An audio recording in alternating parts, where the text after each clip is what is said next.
हम लोग आज से नंबर सिस्टम स्टार्ट करेंगे। और नंबर सिस्टम का देखिए, अगर नंबर सिस्टम की हम लोग बात करना चाहें तो नंबर सिस्टम में आप देखेंगे कि कई सारे छोटे छोटे टॉपिक से मिलकर एक बड़ा चैप्टर बनता है। ये जो नंबर सिस्टम है, इसमें अगर आप कहें तो कोई एक कॉन्सेप्ट नहीं है, कोई एक टॉपिक नहीं है, कई सारे छोटे छोटे टॉपिक मिलाकर एक पूरा चैप्टर बना है जिसे हम नंबर सिस्टम कहते हैं।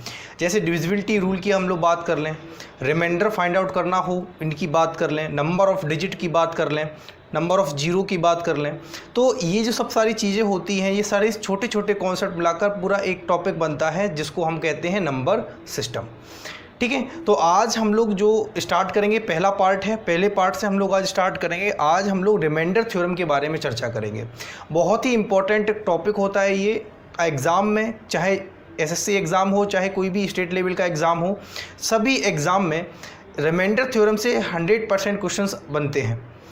तो सबसे पहले हम लोग ये समझेंगे कि भाई रिमाइंडर थ्योरम होती क्या है, कैसे इससे क्वेश्चंस बनते हैं, एग्ज़ाम में किस तरीके से यहाँ पर क्वेश्चन आपके पूछे जाते हैं। तो इन्हीं सब को ध्यान में रखते हुए आज हम लोग नंबर सिस्टम का पहला टॉपिक उठा रहे हैं जिसको हम लोग रिमाइंडर थ्योरम कहते हैं। रिमाइंडर थ्योरम से आप नाम से ही जान सकते हो कि रिमाइंडर का मतलब होता है शेषफल। शेषफल रिमाइंडर क्या है, सबसे पहले तो यही हमारे लिए बेसिक जानकारी होना चाहिए कि रिमाइंडर आखिर होता क्या है, शेषफल आखिर होता क्या है।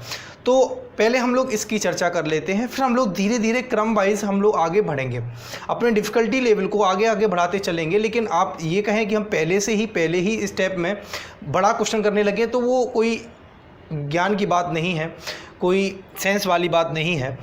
देखिए, जब भी हम कोई नई चीज़ सीखते हैं या कुछ भी चीज़ सीखते हैं तो सीखने के क्रम में हम लोग सबसे पहले बेसिक से चलते हैं, बिल्कुल छोटी छोटी चीज़ें। ऐसा तो नहीं है ना कि आपने चलने से पहले भागना दौड़ सीख लिया। सबसे पहले आपने खड़ा होना सीखा, फिर चलना सीखा, तब जाके आपने दौड़ना सीखा। ठीक उसी प्रकार से सीखने के हर एक क्रम में एक क्रमबद्ध चरण होते हैं, उन्हीं चरणों को हमें देखते हुए चलना पड़ता है। जैसे अगर हम लोग रिमाइंडर थ्योरम की बात करना चाहें तो सबसे पहले हम समझेंगे कि रिमाइंडर होता क्या है। तो मैं आपसे अगर ये कहूँ, मैं आपसे कहूँ कि 12/7 यानी 12/7, बिल्कुल बेसिक सी चीज़ है। 12/7 यानी 12/7। यहाँ मैं आपसे पूछना चाहूँ कि भाई आप इसका रिमाइंडर निकालिए, आप इसका शेषफल बताइए कि कितना शेषफल इसका होगा। तो आपका पहला स्टेप क्या होगा, आप अगर बिल्कुल बेसिक से जानते हैं कि भाई हमने रिमाइंडर निकालना है, रिमाइंडर का मतलब ये देखिए बटे में है। जब बटे में कोई संख्या है तो यहाँ हमें भाग देना होगा, डिवाइड करना होगा। तो डिवाइड कैसे करेंगे, डिवाइड तो हम ऐसे ही करते हैं, डिवीज़न तो सबको पता है कि कैसे डिवाइड किया जाता है संख्याओं को।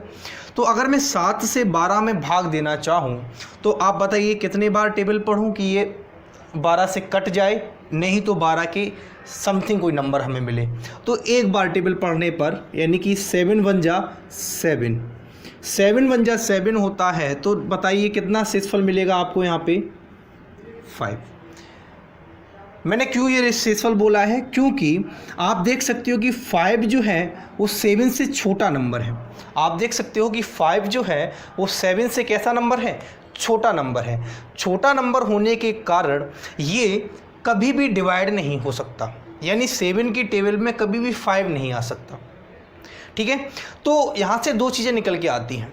पहली चीज़, रिमाइंडर क्या है, बची हुई चीज़, शेष चीज़। हिंदी में बोलते हैं ना शेषफल। शेषफल का मतलब क्या हुआ कि भाग देते दौरान जब कोई संख्या शेष रह जाए, बच जाए, उसे हम शेषफल कहते हैं। ठीक है, दूसरी चीज़ यहाँ से जो निकल के आती है वो ये निकल के आती है, जो बहुत ही इंपॉर्टेंट चीज़ होती है हमारे लिए, यह जानना कि ये 5 जो हमारा शेषफल निकल के आया है, ये शेषफल हमेशा भाग देने वाली संख्या से छोटा होगा। शेषफल जो होता है वो हमेशा भाग देने वाली संख्या से क्या होता है, छोटा होता है। देखिए, ये जो मैं बातें बोल रहा हूँ बहुत ही इंपॉर्टेंट बातें होती हैं, इनको आप नोट डाउन कर लीजिएगा। ठीक है, नोट डाउन करने से होगा क्या कि आप इनको भूलेंगे नहीं। भविष्य में जब भी आप अपने नोट्स को रिवाइज करेंगे तो वहाँ पे आपको आसानी रहेगी इन सभी चीज़ों को समझने में। मैंने अभी बिल्कुल आपको बस ये बताने का प्रयास कर रहा हूँ कि यहाँ पर शेषफल है क्या। शेषफल की चर्चा करते समय मैंने आपको बताया कि मैंने सिंपल सा एक फ्रैक्शन लिखा है 12/7। इसका मतलब आप भी जानते हैं कि हमें 7 से 12 का डिवीज़न करके बताना है कि शेषफल कितना आना है। जब हम 7 का भाग देंगे 12 में तो टेबल कितने बार पढ़ें कि 12 से डिवाइड हो जाए, 12 से डिवाइड हो जाए। तो मैंने कहा 1 टाइम्स, यानी कि एक बार पढ़ा जब आप पढ़ोगे तो 7 एकम 7। क्यों, अगर 2 टाइम्स पढ़ते हो तो 12 से बड़ा नंबर मिल जाता है, तो 2 टाइम्स तो हम पढ़ नहीं सकते हैं, एक बार पढ़ेंगे 7 मिलेगा। 12 में से 7 यानी कि 12 में से 7 जब आप माइनस करेंगे तो आपको कितना मिलेगा, 5 मिलेगा। 12 में से 7 जब आप माइनस करेंगे तो आपको कितना मिलेगा, 5 मिलेगा। ये 5 आप देख सकते हो क्या मिल रहा है, ये 5 जो है यही हमारा रिमाइंडर कहलाएगा। क्या कहलाएगा फ्रेंड्स, रिमाइंडर कहलाएगा। ये जो 5 है यही हमारा शेषफल है। यही 5 जो है वो हमारा क्या हुआ, शेषफल हुआ। इसी शेषफल को इंग्लिश में हम क्या कहते हैं, इसी शेषफल को इंग्लिश में हम लोग रिमाइंडर कहते हैं। क्या कहते हैं फ्रेंड्स, रिमाइंडर कहते हैं। तो आपको इतनी चीज़ समझ में आ रही है, ठीक है। अब इसके आगे हम लोग चर्चा करेंगे कि रिमाइंडर थ्योरम क्या होती है। अभी हमने सिर्फ रिमाइंडर को समझा, तो मैं रिमाइंडर की 2 बातों को जो मैंने समझाई हैं वो उन बातों को मैं लिख देता हूं कि वो बातें आखिर हैं क्या। देखिए फ्रेंड्स, जो भी अभी हम लोगों ने डिस्कस किया था उस डिस्कशन से 2 बातें हमारे सामने निकल के आई। पहली बात ये है कि आखिर शेषफल है क्या।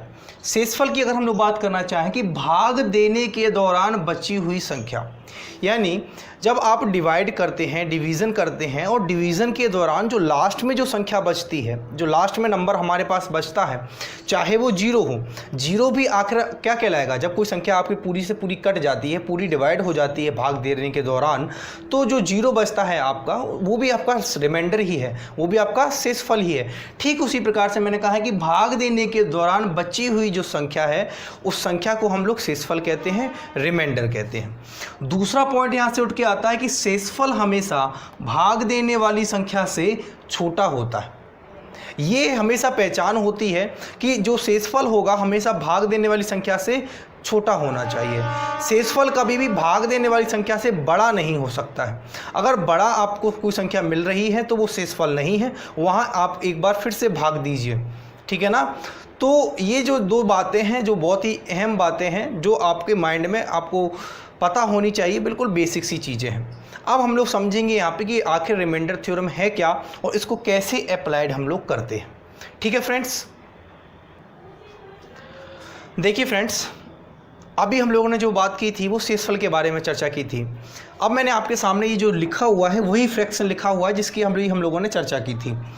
यहाँ अगर हम लोग डिस्कस करना चाहें कि क्या होती है रिमाइंडर थ्योरम, कैसे इसको अप्लाइड करेंगे, तो आप समझिए, हमें 12/7 करना है।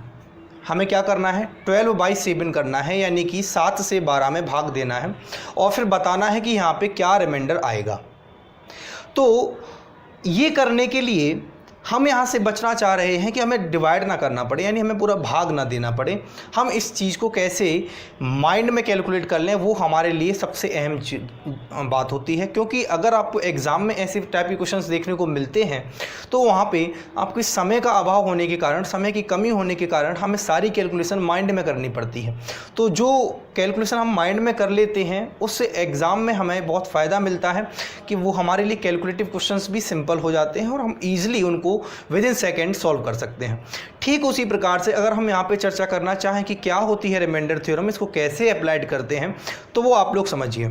जब हम 7 से 12 को डिवाइड करेंगे, यानी कि जब हम 7 से 12 को भाग देंगे, तो वहाँ होगा क्या, वहाँ हमें रिमाइंडर थ्योरम अप्लाइड करनी है। अब रिमाइंडर थ्योरम अप्लाइड करनी है तो रिमाइंडर थ्योरम हमसे क्या कहती है वो आप समझिए। रिमाइंडर थ्योरम हमसे ये कहती है, पहला पॉइंट, कि जब भी आप भाग दे रहे हैं, आप भाग दे रहे हैं, तो भाग देने वाली संख्या यहाँ पे क्या है, 7 है। भाग देने वाली संख्या से हम ये चेक करें कि जिसमें हम भाग दे रहे हैं, यानी जिस संख्या में हम भाग दे रहे हैं उस संख्या में क्या ये पूरा डिवाइड हो रहा है, क्या ये पूरा डिवाइड हो रहा है।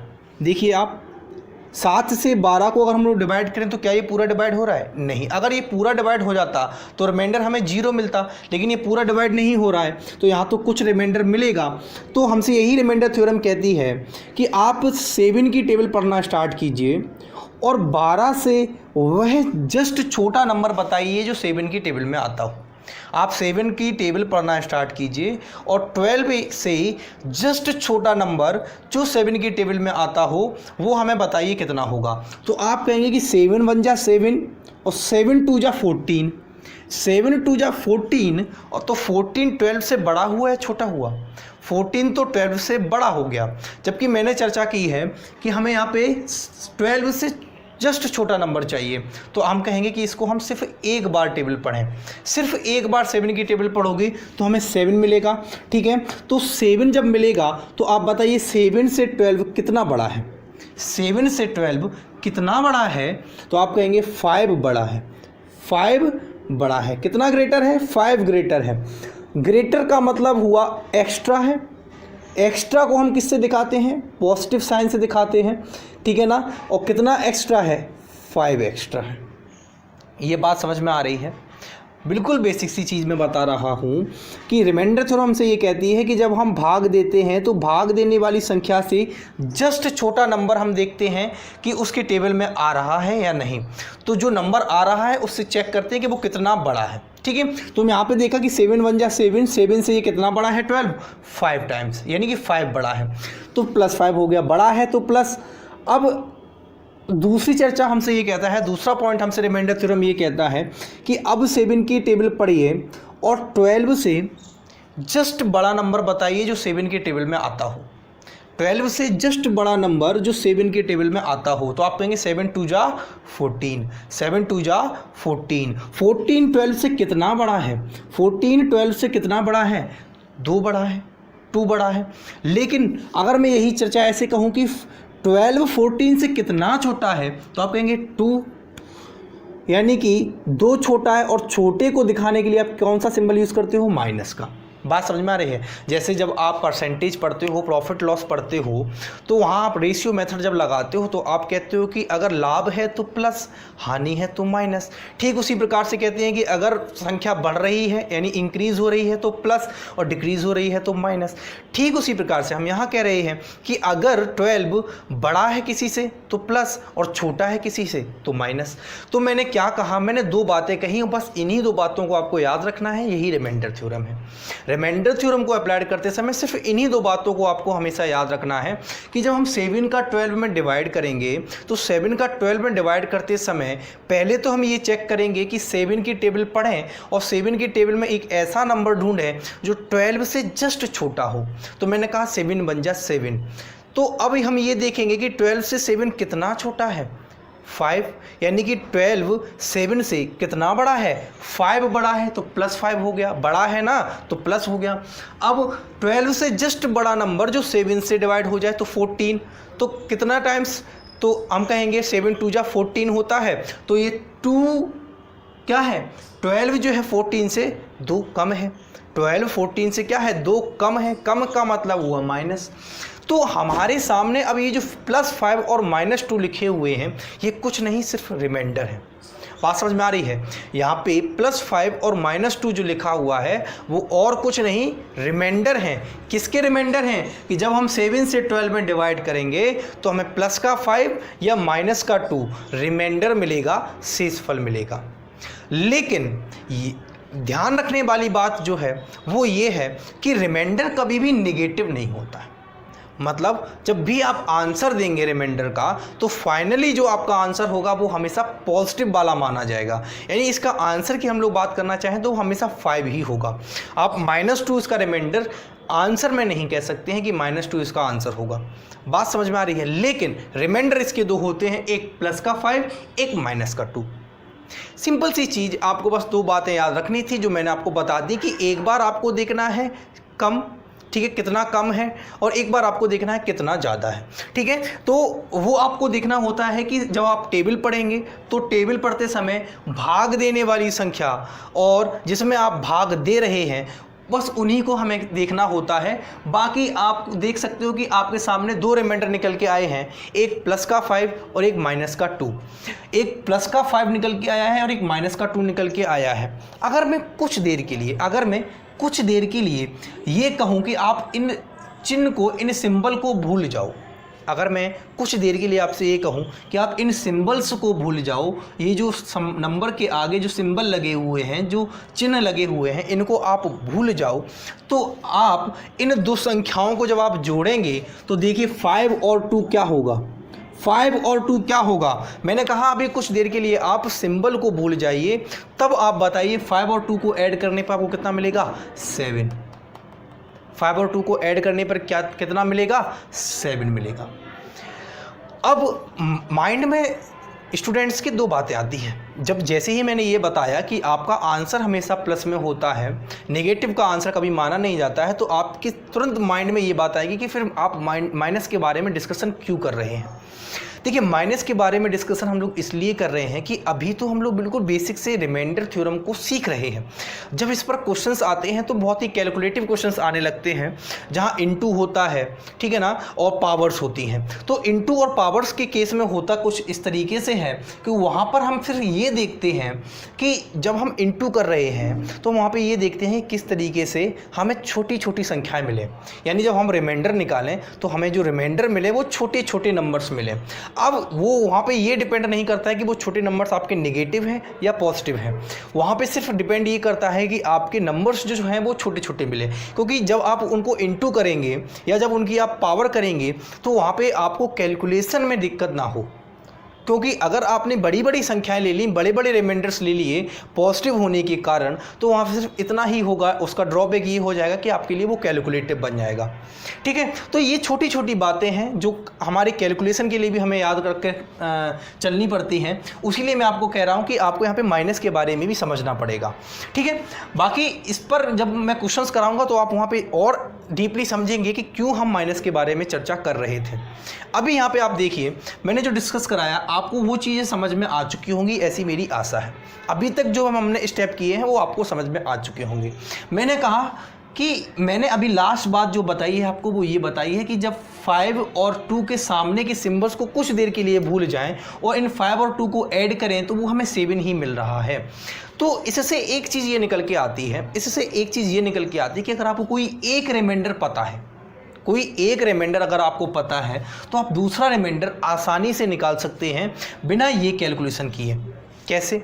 जैसे अगर मैं यहाँ पे कहूँ कि आपको माइनस का 2 रिमाइंडर पता है, कुछ देर के लिए मैं इसको रफ कर देता हूँ।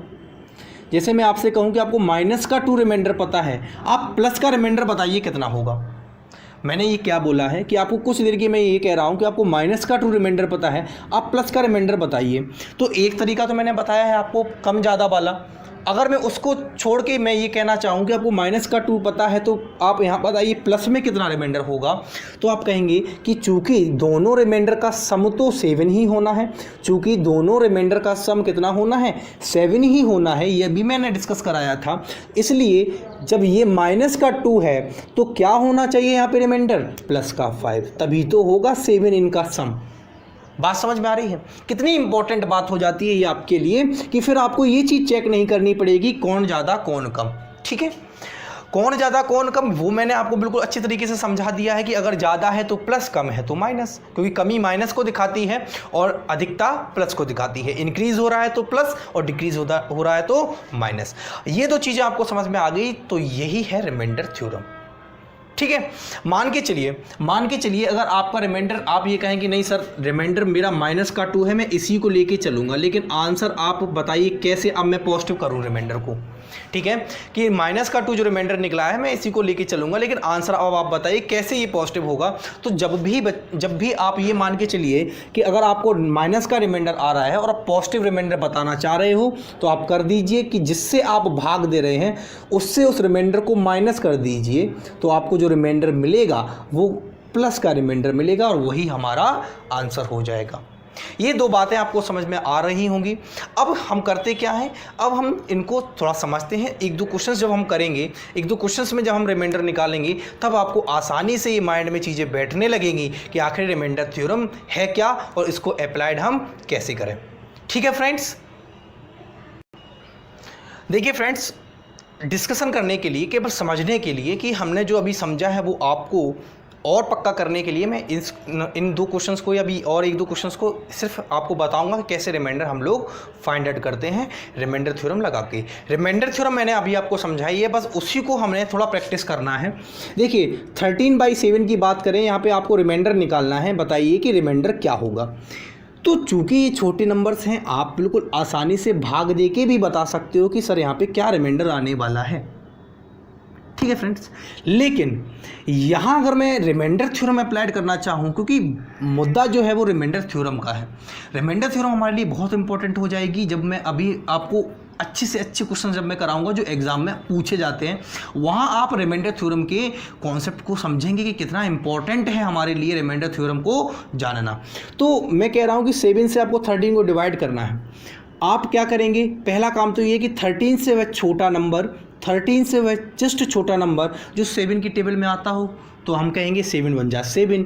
तो जब 7 बन जा 7, तो 7 13 से कितना छोटा है, कितना छोटा है, तो हम कहेंगे 6 छोटा है। कितना छोटा है, 6 छोटा है। और अगर मैं ऐसे कहना चाहूँ कि 13 7 से कितना बड़ा है, तो 13 7 से 6 बड़ा है, 6 ग्रेटर है। ग्रेटर का मतलब प्लस, और कितना ग्रेटर है, 6 ग्रेटर है।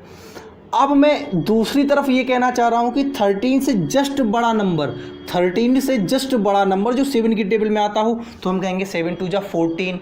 14 वो नंबर है जो 7 की टेबल में आता है, और 14 13 से, ठीक है ना, तो 13 14 से कितना छोटा हुआ, 13 14 से कितना छोटा हुआ, माइनस का 1, माइनस का 1।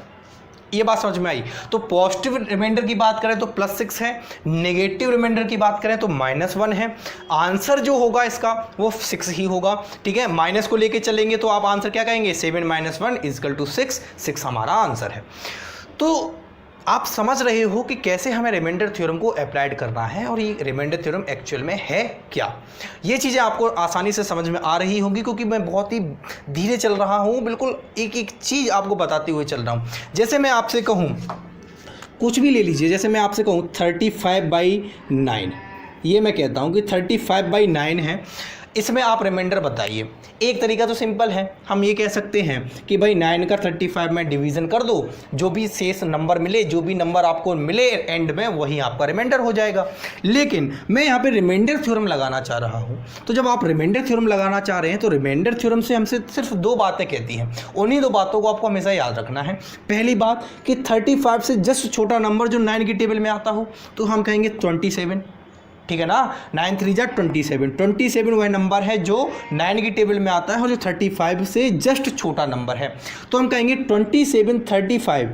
इसका मतलब क्या कहेंगे कि 35 से 27 कितना कम है, या 35 27 से कितना बड़ा है, 35 27 से कितना बड़ा है, तो आप कहेंगे 35 27 से जो बड़ा है आपका वो 8 बड़ा है, तो +8 करेंगे। बताइए, 8 बड़ा है, ठीक है। अब बताइए, अगर मैं यहाँ आपको +8 समझ में आया या नहीं, पहले आप हमें ये बताइए +8 आपको समझ में आया या नहीं। मैं एक बार फिर से आपको बता देता हूँ, कुछ नहीं करना है, सिर्फ 2 बातें याद रखनी है। एक बार ये बात याद रखनी है कि जिस संख्या में आप भाग दे रहे हैं, उस संख्या में जब आप भाग देंगे तो एक बार आपको प्लस में देखना है वैल्यू, और एक बार माइनस में, यानी एक बार आपको देखना है कि छोटी संख्या, और एक बार देखनी है इससे बड़ी संख्या। तो जब मैं छोटी संख्या की बात करूं, यानी कि 9 की टेबल पढ़ना है और वहां पे देखना है कि 35 से जस्ट छोटा नंबर जो 9 की टेबल में आता हो, तो आपने कहा 27। 27 वह संख्या है जो 9 की टेबल में आती है आपकी, और 35 से जस्ट छोटी संख्या है। तो हम ये कहेंगे कि 35 27 से कितना बड़ा है, +8, यानी बड़ा है तो प्लस, और कितना बड़ा है, 8 बड़ा है तो 8, तो प्लस का 8 आपको मिला। और अगर मैं अगर मैं यहीं से आपसे ये कहना चाहूँ कि 35 से जस्ट बड़ा नंबर जो 9 की टेबल में आता हो, तो आप कहेंगे 36। 35 से जस्ट बड़ा नंबर जो 9 की टेबल में आता हो, तो आप कहेंगे 36। तो 36 से ये कितना छोटा हुआ 35, -1, यानी कि 1 कम हुआ, तो माइनस का 1। आप ऐसे भी चेक कर सकते हो कि 8 और 1 को आप ऐड करोगे तो आपको 9 ही मिलेगा। बात समझ में आ रही है, ये चीज़ मैंने आपको बताई है। और अगर रिमाइंडर की बात करें तो आपको 2 रिमाइंडर मिल रहे हैं, एक +8, एक -1। आंसर जो होगा वो हमेशा पॉजिटिव वाला आंसर माना जाएगा। ये जो माइनस का रिमाइंडर हम लोग निकाल रहे हैं वो सिर्फ और सिर्फ अभी इसलिए सीख रहे हैं क्योंकि आगे हमें जब जाके हम क्वेश्चंस डिस्कस करेंगे, वहाँ हमारे लिए बहुत ही इंपॉर्टेंट हो जाएगा माइनस के रिमाइंडर्स को लेकर चलना। ठीक है फ्रेंड्स, 2 चीज़ें आपको समझ में आ गई कि रिमाइंडर थ्योरम क्या है, रिमाइंडर क्या है, और रिमाइंडर थ्योरम को कैसे अप्लाइड करना है। इन 3 बातों के बाद अब हम लोग एक और नई बात सीखते हैं। इसी में छोटी सी बात है कि अगर मैं ये कहना चाहूँ आपसे कि आप यहाँ बताइए क्या रिमाइंडर आएगा, मैं सिंपल सी बात कह रहा हूँ, 5/7 में क्या रिमाइंडर आएगा, तो आप बिल्कुल बिना कुछ किए आप बताएंगे कि सर 5 रिमाइंडर आएगा। क्या रिमाइंडर आएगा? 5 रिमाइंडर आएगा। लेकिन ये 5 रिमाइंडर अगर मैं यहाँ रिमाइंडर थ्योरम लगा के बताना चाहूँ तो क्या कहूँगा? अगर मैं यहाँ रिमाइंडर थ्योरम लगा के बताना चाहूँ तो रिमाइंडर तो नहीं बदलने वाला, रिमाइंडर तो वही रहना है 5। लेकिन यहाँ पे जो ध्यान रखने वाली चीज़ है वो ये है कि बेटा जीरो जो संख्या होती है, जीरो वह नंबर है, जीरो वह संख्या है, जीरो वह नंबर है जो सभी से डिवाइड होता है। कोई भी संख्या हो उन सभी से हम डिविजिबल मानते हैं जीरो को। यही रीज़न है कि जब हम यहाँ पे रिमाइंडर थ्योरम अप्लाई करना चाहेंगे तो हम ये कहेंगे कि भाई जीरो जो है वो 7 से डिवाइड होता है, यानी 7 की टेबल में आता है। 7 0 जा 0, ठीक है ना, कि 7 से जब हम 5 में डिवाइड करेंगे तो 5 से जस्ट छोटा नंबर जो 7 से कटता है वो 0 है। तो 0 से ये कितना अधिक है, कितना एक्स्ट्रा है, तो प्लस का 5। बात समझ में आ रही है? रिमाइंडर थ्योरम लगाना बता रहा हूं कि जब आप भाग दे रहे हैं और भाग देने वाली संख्या से छोटा है तो रिमाइंडर में बस आपको एक बात ये सीखनी है जो बहुत इंपॉर्टेंट चीज़ है कि जीरो जो होगा वो जीरो ऐसा नंबर होता है कि जिससे सभी संख्याएं डिविजिबल हो जाती हैं, सभी संख्याएं कट जाती हैं, ठीक है ना। और अगर मैं ये कहूँ कि 5 से जस्ट बड़ा नंबर जो 7 में आता हो तो आप कहेंगे 7 ही है, तो 7 ही है, तो 7 से ये कितना कम है, माइनस का 2। आप देख सकते हैं 5 और 2 को ऐड करोगे 7 मिलेगा, प्लस का रिमाइंडर 5 है, माइनस का रिमाइंडर 2 है, ठीक है। तो यहाँ पे आपको इस क्वेश्चंस के जरिए मैं आपको बस ये एक टॉपिक बताना चाह रहा था, एक छोटी सी बात बताना चाह रहा था, वो ये थी कि जीरो जो होती है वो सभी से डिविजिबल होती है, सभी से कट जाती है, ठीक है ना। ठीक है, इतनी बात समझ में आ गई। इन चीज़ों पर चर्चा करने के बाद अब हम लोग थोड़े एक्स्ट्रा पर बढ़ते हैं, मतलब थोड़ा एक स्टेप आगे बढ़ाते हैं। अब हम लोग थोड़े क्वेश्चंस करने स्टार्ट करेंगे और क्वेश्चंस के ज़रिए से हम लोग समझेंगे कि आखिर रिमाइंडर थ्योरम को हम क्यों और कैसे अप्लाइड करते हैं। क्लियर है इतनी बात? तो हम लोग आगे बढ़ते हैं, ठीक है फ्रेंड्स। देखिए फ्रेंड्स, जो बोर्ड पर क्वेश्चन लिखा हुआ है बहुत ही बेसिक क्वेश्चन है और रिमाइंडर थ्योरम से बेस्ड क्वेश्चन है। यहाँ आपसे पूछा जाएगा, ऐसे क्वेश्चन दे दिया जाएगा, कहा जाएगा फाइंड द रिमाइंडर। आपको रिमाइंडर इसका निकालना है और आपको 4 ऑप्शन दिए जाएंगे, आपको उन ऑप्शंस पे जाके टिक करना है।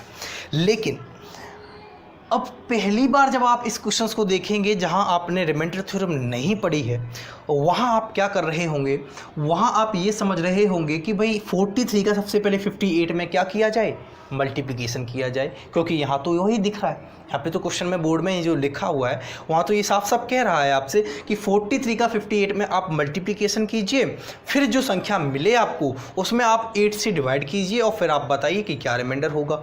तो आप बताइए कि ये क्या आपका एग्ज़ाम में इतना टाइम आपके पास होता है कि आप इस क्वेश्चंस को, जो इतने बेसिक क्वेश्चंस को भी आप इतने लंबे समय में कर पाएँ।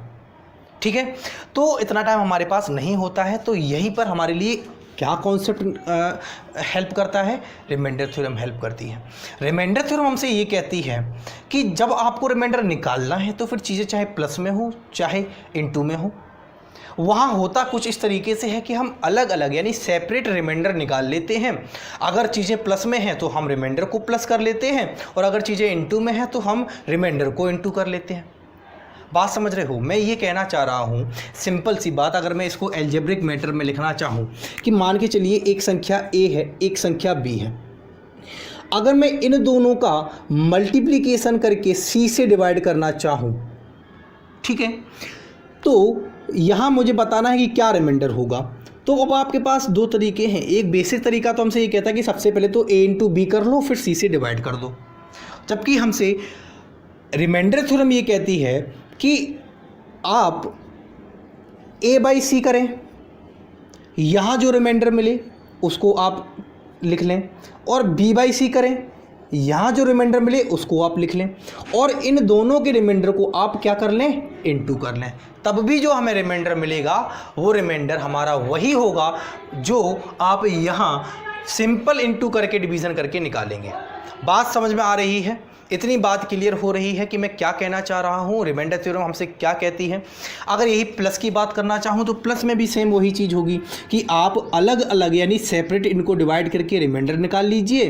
प्लस है तो रिमाइंडर को आपस में ऐड कर लीजिए, इनटू है तो रिमाइंडर को आपस में इनटू कर लीजिए। क्लियर है इतनी बात? बातें समझ में आ रही हैं। तो अब इस क्वेश्चंस में अगर हमें इस क्वेश्चन में रिमाइंडर थ्योरम लगानी है तो इस क्वेश्चन में रिमाइंडर थ्योरम आप बताइए कैसे आप अप्लाइड करेंगे। तो हम कहेंगे कि हम अलग अलग इनके रिमाइंडर को काउंट कर लें।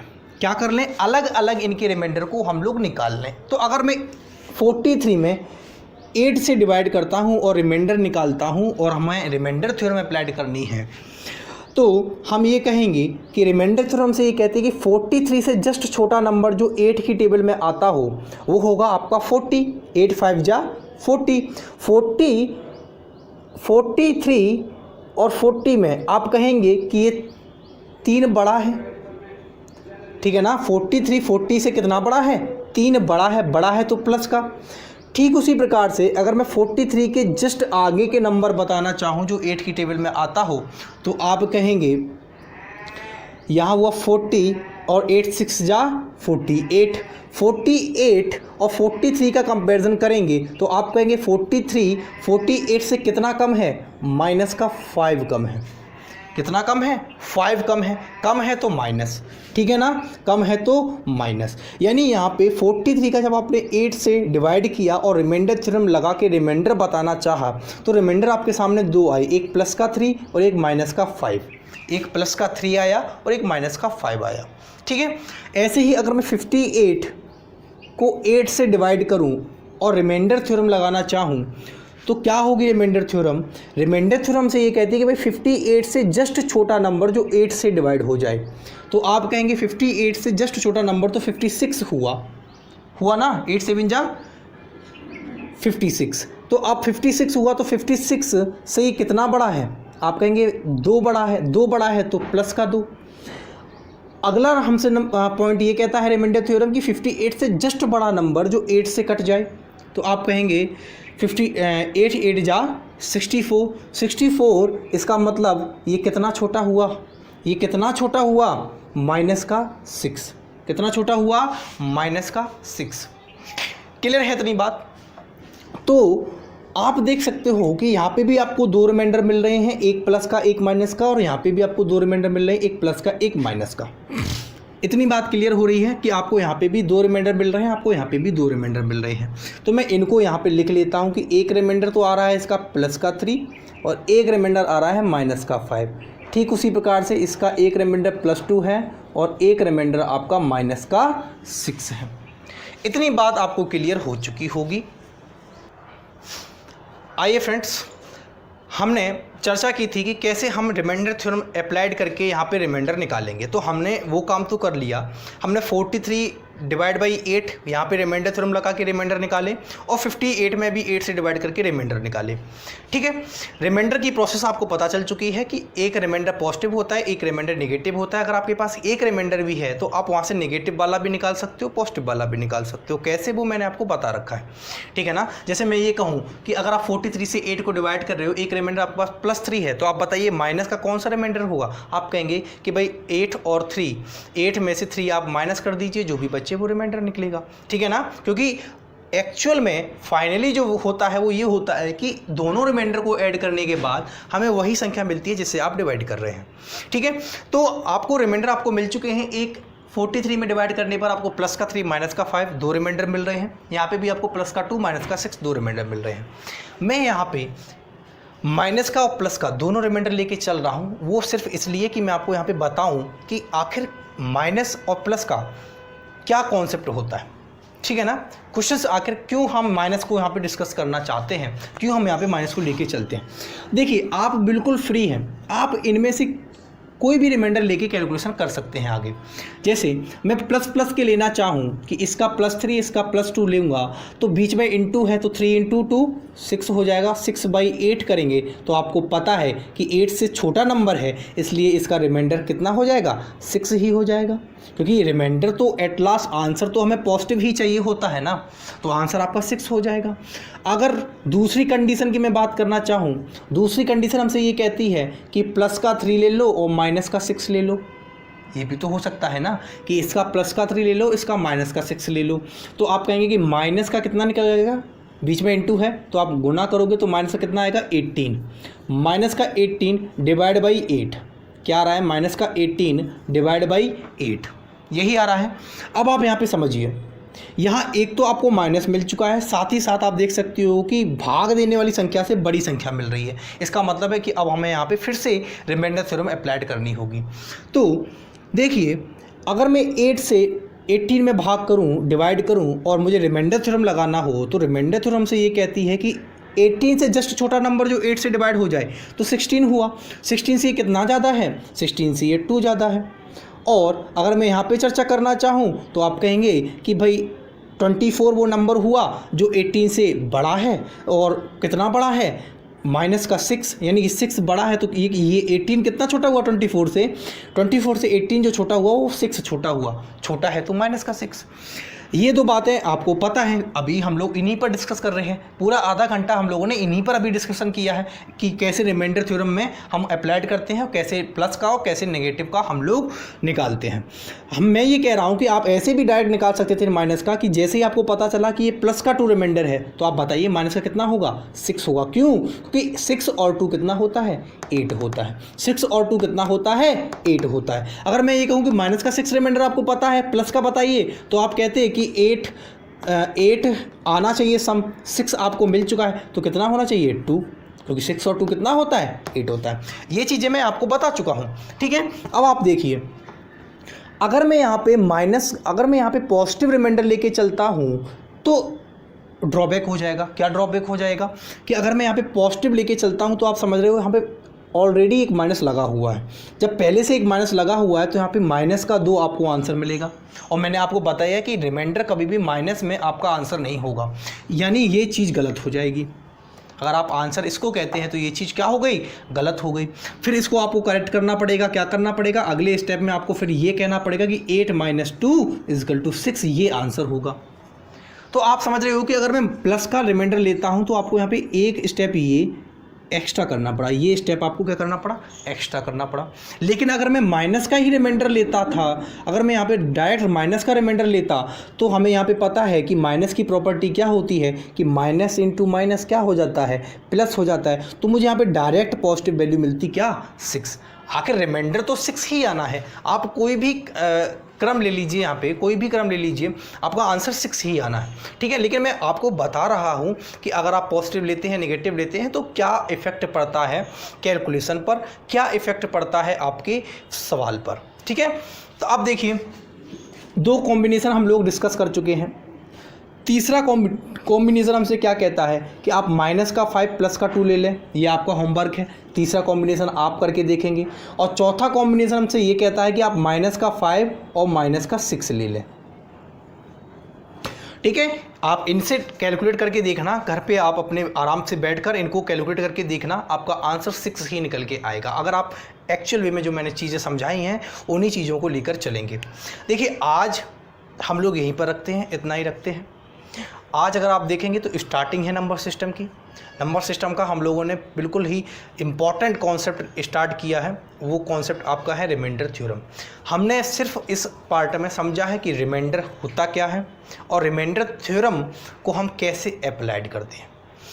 अगले सेशन यानी कि इसके अगले पार्ट पर, जो कि बहुत इंपॉर्टेंट होगा प्रैक्टिस पर्पस से, क्योंकि अभी तो हम लोगों ने सिर्फ सीखा है कि इसको कैसे अप्लाइड करना है, लेकिन अब अगले पार्ट में हम देखेंगे कि भाई इन पर क्वेश्चंस कैसे बने हैं और उन क्वेश्चंस को हम कैसे quickly within second reminder theorem applied करके सॉल्व करते हैं, ठीक है।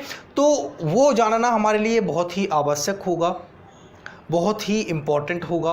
तो इसका अगला पार्ट भी हमारे लिए इम्पॉर्टेंट होगा, वहाँ हम लोग समझेंगे। देखिए, रिमाइंडर थ्योरम छोटी सी चीज़ नहीं है, यहाँ अभी बहुत सारी वेरिएशन आएंगे आपके आगे। आप अभी देखेंगे, अभी तो आप सिंपल चल रहे हैं, इनटू और प्लस के लेके अभी हम लोग चलेंगे, फिर हम लोग पावर पर कैलकुलेट करना स्टार्ट करेंगे, फिर पावर ऑफ पावर पर कैलकुलेशन स्टार्ट करेंगे। बात समझ रहे हो ना। जैसे पावर की अगर मैं चर्चा करना चाहूँ, सिर्फ एक इंट्रो देना चाहूँ कि आपने ये सवाल, कई सारे सवाल देखे होंगे। जैसे मैं ये कह दूँ कि भाई 126 इसकी पावर है 148 और भाग देना है हमें 5 से और बताना है कि रिमाइंडर क्या होगा। बात समझ रहे हो? अगर मैं ये आपसे कह दूँ 126 है और 126 में 5 से डिवाइड करना है और पावर 148 है, आपको रिमाइंडर बताना है, तो ऐसे सवाल एग्ज़ाम में अधिकतर आपको देखने को मिले होंगे अगर आपने कोई भी कॉम्पिटिटिव एग्ज़ाम दिया है। ठीक है ना? भविष्य में भी यही क्वेश्चंस बनेंगे, क्योंकि ये क्वेश्चंस आप देख सकते हो एक पूरे कॉन्सेप्ट पर बेस्ड होते हैं।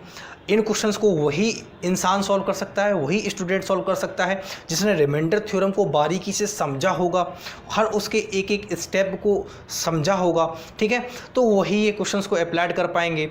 तो मेरा कहना यही है कि रिमाइंडर थ्योरम हमारे लिए जानना बहुत ही आवश्यक है। क्यों? उसके पीछे का पर्पस मैंने आपको बता दिया कि इनके वेरिएशन बहुत होते हैं। सवाल यहाँ पे पूछने वाले वेरिएशन, कई सारे वेरिएशन बन जाते हैं। ठीक है, एग्जाम में इनकी वेरिएशन पर क्वेश्चंस ज़्यादा पूछे जाते हैं। सिंपली क्वेश्चंस जैसे मैंने ये बोला है, इस क्वेश्चंस के आने के बहुत कम चांस होते हैं। ठीक है ना? जो क्वेश्चंस आएंगे वो कुछ इस तरीके से क्वेश्चन आएंगे।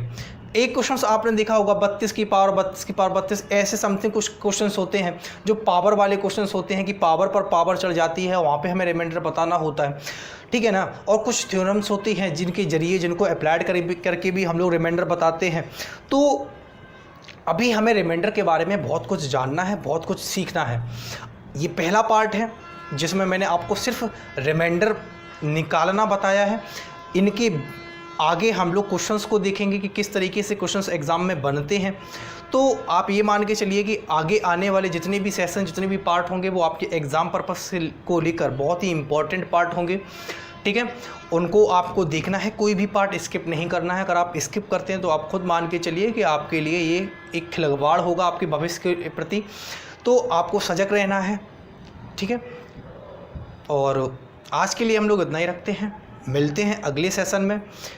अगले सेशन में के लिए मैंने आपको बता दिया है कि अगले सेशन में हम इनके वेरिएशन को भी समझेंगे, साथ ही साथ इनके जो क्वेश्चंस आए हैं एग्ज़ाम में उन सभी क्वेश्चंस को हम लोग समझेंगे, लगाएंगे, प्रैक्टिस करेंगे, और क्या वेरिएशन होते हैं रिमाइंडर थ्योरम के उन सभी वेरिएशन को भी हम लोग बारीकी से समझेंगे।